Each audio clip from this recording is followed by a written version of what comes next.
Welcome to the podcast The Embodiment Talks, a podcast by the Embodiment Lab with Marion van Opijnen.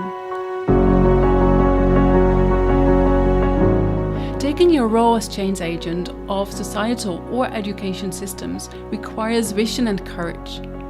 This podcast will help you take this pioneer's role with more body awareness and confidence, without losing sight of the connection with others. We dive into how we as humans are hardwired, how systems change works, and how both are related. I will take you on my own quest, and I will share background information, talk to experts, and share exercises.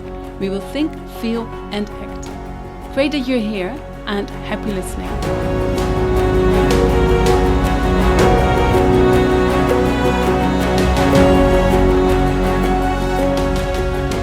Hey, hello, here we are again, and today I'm going to make a podcast about what is embodiment.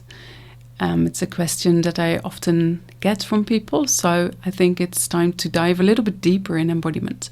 But before we do so, I of course start this podcast again with my pearl from my daily life. And it's a start that I'd like to say something about something that inspires me in my daily life, or something that makes me smile, or a question I'm inquiring into. And today I'd like to refer to a situation that I had last Tuesday.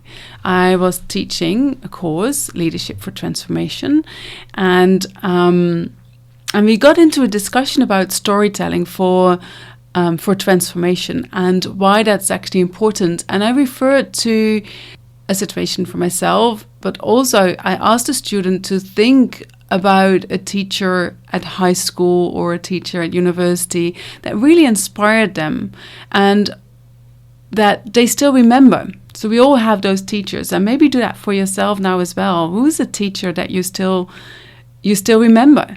And why? What did that person do? What made that you still remember the person? And there were several things that the student said. It was a person that really related to the student, connected with the students, that it was a person that could make the material that he was talking about alive. And so they had all different things that makes a teacher an inspiring person for them. And that was also my bridge to storytelling, because these teachers had something in common, and that was that they were able to make anything that they wanted to teach, how theoretical it could sometimes be, how they brought that alive. And we make things alive through telling stories, and stories is something that we embody. We can't just tell a story from our head. It's something that we experience, that, if something comes alive, it's not just a mind thing, it's something that really is expressed in our body language, in the words that we use, in the energy that we resonate in the moment. And that is what the other resonates with as well. And that is why we like stories so much when it comes to social transformation. So I really like to share this with you. And so for you as well, think about a teacher that really inspired you at school or university or any other place. And what did that person embody that you still remember? So what was it that resonated with you? And that also bridges it to the actually topic that I'd like to talk about today.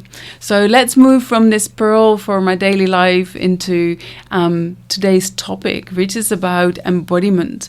And embodiment is a word that gets used a lot lately. So it's also something that people ask me, like, what does it actually mean? I usually think that's a good question, because it's not so unambiguous. And also when I Google on embodiment, I see so many different interpretations, from giving a form to ideas that are usually not physical, like love or hate or fear or justice. And we do that through symbols. So the symbols kind of embody the word or the idea that we actually want to get across. Like, for example, we have a ring. A wedding ring is the embodiment for the love between two people. Or a balance is the embodiment for justice. So the symbol kind of embodies the notion that we like to talk about. But it could also be that someone or something represents a quality or an idea. So I can represent a quality of something. Or sometimes we say to somebody like, oh, you really embody like a free spirit. And then there's something that we sense in the person that kind of embodies that. And in this podcast, it's mainly that I would like to talk about. It's not about that what we symbolize in physical symbols, but it's about like how do we make something visible through our body. So in this podcast, I will dive deeper in the interpretation of embodiment that is relevant if we want to better understand the value of embodiment for social systems change. So although I try to make a relevant interpretation of embodiment, I need to make a disclaimer, because we can't really think our way into embodiment. Embodiment is a practice. It's something we need to do. And we need to do it over and over again to really be able to embody something to its fullest. You won't get embodied by listening to this podcast. It needs that experience, and it actually is an experience. When we intellectualize it, it kind of misses the point. So I hope through this podcast that I'll spark your curiosity, and that I won't make it into an absolute. So what we're going to do, I'm going to talk a little bit more about the body and how the body expresses the embodiment, and how come. I talk about how do we get embodied, and why would we want to be embodied. So, but let's start with the body first. So let's go back to the definition that I said before. And the thing that they actually all had in common was making something visible. And although we aren't symbolizing anything with our body makes a lot visible. Or maybe I should use the word tangible. So even that, and even that may not completely say it, because it can be like conscious or unconscious, but anything that is inside of us is tangible or visible or sensible by others, can be seen by others. So there's several ways how something that we embody becomes visible, and that is through our posture, through our expression, our emotions, and our energy. So some of those may be more obvious. So our posture, if I feel self-confident, I will take a posture that is more straight. I may even put my chin up a little bit. And although that can be very unconscious, it is visible with the other person. And it may be unconsciously visible for the other person, but it's how we kind of react to each other. So it's the posture that I take. If I feel uncertain about something, I may make myself a little bit smaller. Or if I want to be invisible, I may just withdraw my energy a little bit. So so there's something in the posture, how we embody things. Then we have the second one, which is the expression, which can be verbal expression, like the words, but also the tone of voice that we have, but also our facial expressions. So when we see something, we have a certain expression in our eyes, whether we like it or whether it's scary, or we may lift our eyebrows, or so there's a lot of verbal expressions that we have in our face. But we also make expressions through our movement. So how we move our body shows something of what we are saying, at least you can't see that through the podcast, of course, but if you watch some movies from me on YouTube, you'll probably see that I'm quite a movable person. So my body speaks through movement. My body expresses through movement. So expression. Emotions. So we have our emotions. So if we're really touched by something that we see, we may get some tears in our eyes, so emotions can sometimes be visible, but also when I try to suppress my emotions, they may still be sensed by the other. So I can be very nice and kind and to somebody else, but inside I can be very angry, and the person notices that I'm angry. That is also where the energy comes in. So it's the energy that resonates with the other. So if I tell a story from my head, very cognitive story, and I don't embody that, there is some misalignment, and that is what somebody else senses in the communication that I do. So anything we embody becomes available for the outside world through these different aspects, like through our posture, expressions, through the energy that we resonate. So this also brings me to the word body that is in embodiment, which is an important clue to the interpretation of embodiment, at least at how I view it in this podcast. It's our body that carries the tangible or untangible shapes of what becomes visible to the outside world. So embodiment is the alignment between our head, heart, and hands. That what we do, say, or think aligns with what we resonate and what our bodies show. So, for example, imagine a musician, a pianist, so somebody playing the piano. If the person would just hit the tones, it would be very boring. But if the music would really be lived by the musician through the entire body, it becomes a great piece of music, and we really enjoy listening at it. So then what do our bodies express, and how come? And our bodies hold our history. So it shapes our experience of the world in the past and in the now. Like Bessel van der Kolk calls it, the body keeps the score. So whatever we say or do or think in the world, it doesn't overwrite the previous experiences that is stored in our bodies and that shape our bodies. So whatever we experience in the outside world is what our bodies respond to, and that is what can be seen in our bodies as well. So, for example, the example that I just gave through the posture, that if I'm uncertain, it can be visible through my posture, and I can pretend not to be, but, there's still those little signs that the body will give. For example, squeeze my voice a little. I'm not going to say much more about how our experiences are stored in the body, because I will definitely make a whole podcast about this later. But it's important to realize that the body is not just in the moment. It also is like our huge vessel of everything that we have experienced, seen, heard, whatever, through our lives.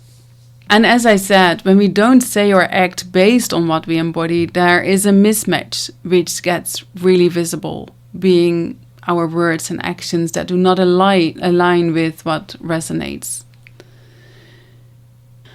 So let's see then, how do we get embodied? And as I said before, embodiment is a practice. And in essence, it means that we are present in the body. So we are present with our felt sense, which is what we feel and what we sense.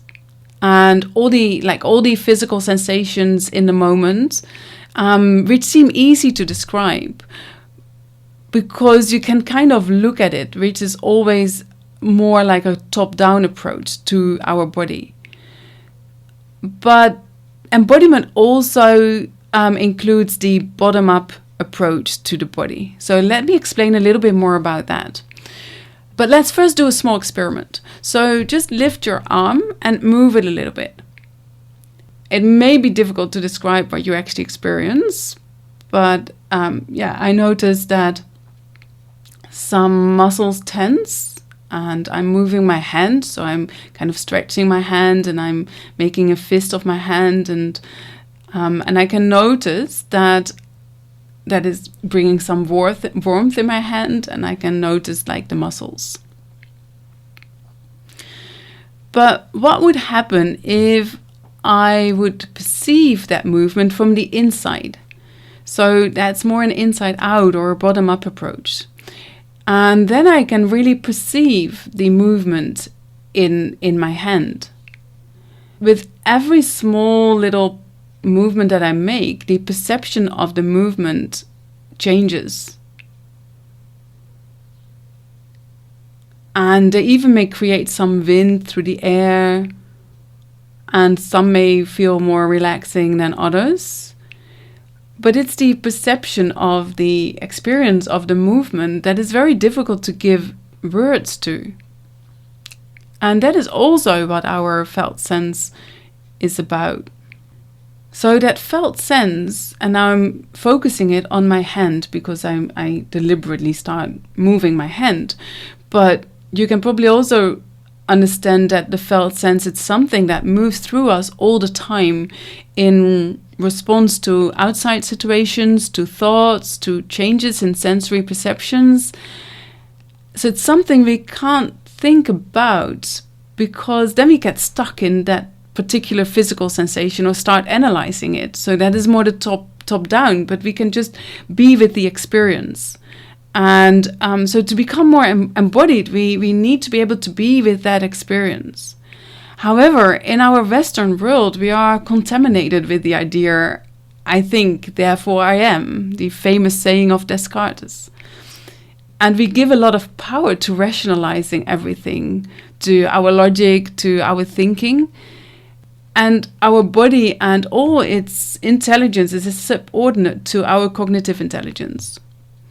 And already at a very young age, we're told to sit still at school while eating at a table or when doing homework, whereas maybe our bodies actually want to move.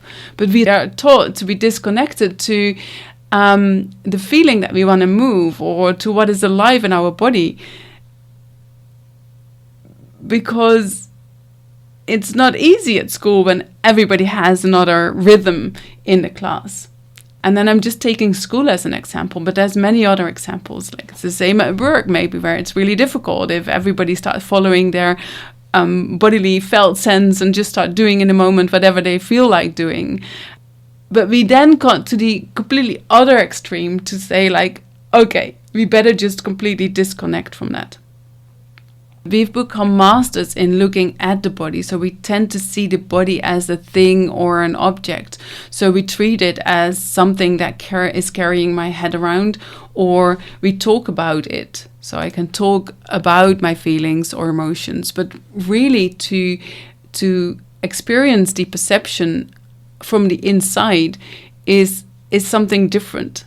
And that is also part of embodiment, and that is what is resonated into the world, and why I find it so important that we kind of take new ownership over our body and all the felt sense and everything that is alive inside of us.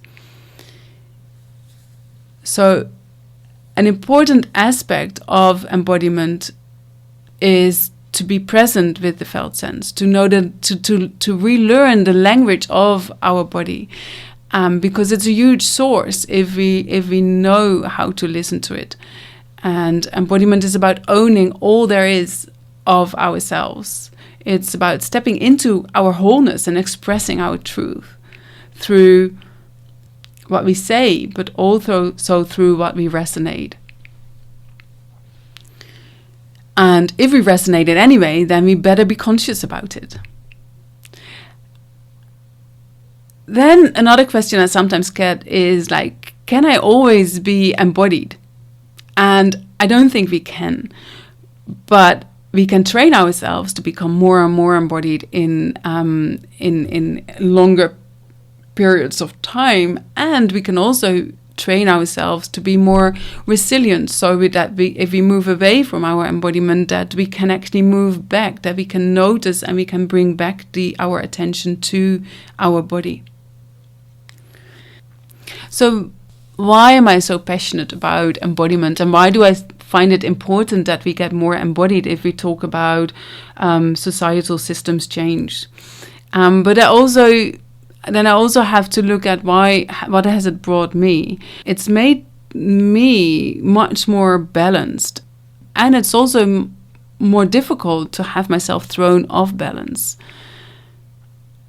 which makes my life less stressful.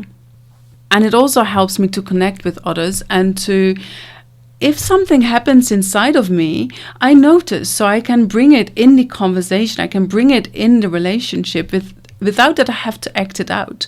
So, for example, if I feel that I'm touched with something, which could be like I'm touched in a more emotional sense, or I'm getting angry, or I don't always need to act it out, but I can actually share that with the other person. Like what you just said is making me angry, instead of immediately to start shouting, for example. And it also gives me a natural feeling of aliveness, of joy, and self-confidence, and that also resonates with others. So that is also what I bring into the relation. Above all, maybe even, I've regained my own physical movement. So as I am a very movable person, when I talk, when I do things, it's been so much suppressed through that I shouldn't move when I was studying at school, and when I studied at university, it was all cognitive. So I completely lost connection with my body and with my physical movement. And to regain that has given me so much, and my body loves that as well. So it's so much more fluid when I move and literally move through life than when I think myself through life, because we are all movable beings. So that was quite a lot of talk. So let's just take a moment for yourself and to tune in with yourself, to see, to experience what is alive in you at the moment. So what are you aware of what is happening inside of you? What is moving you? And then literally moving you, even if it's only your chest that's going up and down with your breath.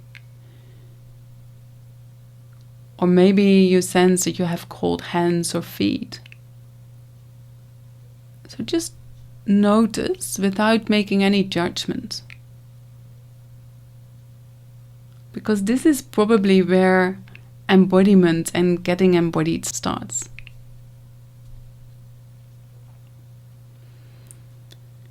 So I hope this episode gave you some more insight into what embodiment is about, and that it is about living your wholeness by embracing all that your body shows you, which you do through your felt sense.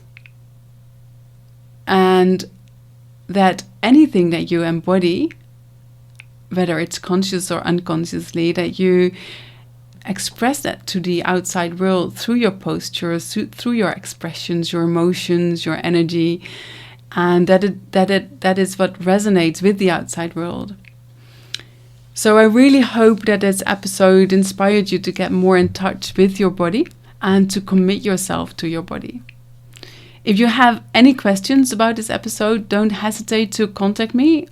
Or also, I'd love to hear what embodiment is about for you. And in my next podcast, I will dive deeper into the relevance of embodiment in societal systems change. So great if I see you there. Great that you listened to this episode of the Embodiment Talks. Please let me know your thoughts about this episode or the insights that you gained. Email me to the address in the show notes. If you want to get in touch with me, or if you have a question or topic that you want to know more about, don't hesitate to send me an email as well. Do you want to be kept up to date? Like this podcast in your favorite podcast app. You can help me by giving a thumbs up or leaving a comment so that this podcast will reach more people.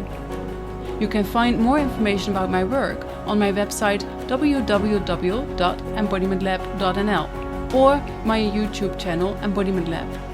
Thanks for listening, and meet you at the next episode.